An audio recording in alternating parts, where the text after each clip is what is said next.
अजूनही 2-3 तालुके आहेत की जिथं आपली कमतरता आहे. नियम मी धरून बसलेलो आहे. नियम चुकणार नाही अशी अपेक्षा करूया आणि दिवाळीपूर्वी निदान तो गोड समारंभ सुद्धा होईल अशा प्रकारची एक अपेक्षा मी या निमित्ताने व्यक्त करतो.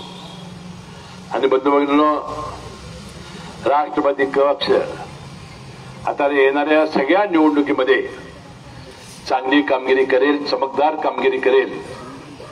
कारण यापूर्वी सुद्धा 5 आमदार 2 खासदार अनेक वेळा आपण निवडून आणण्यामध्ये यश मिळालेलं होतं.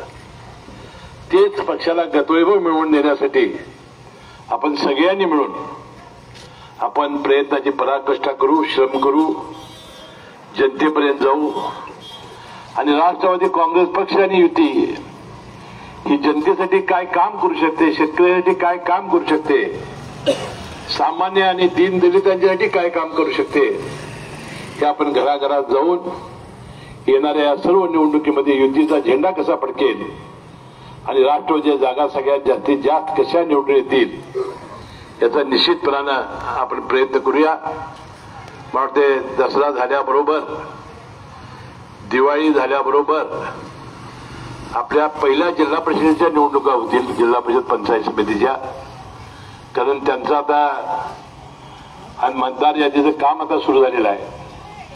त्याची प्रभाग रचना पूर्ण झालेली आहे. आता नगरपालिका दुसऱ्यांदा येतील, नगरपंचायत नगरपालिका.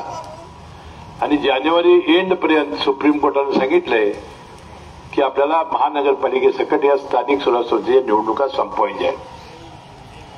माझी विनंती आहे की आपण दसरा ते दिवाळीमध्ये पुन्हा एकदा जिल्ह्याची बैठक घेऊ.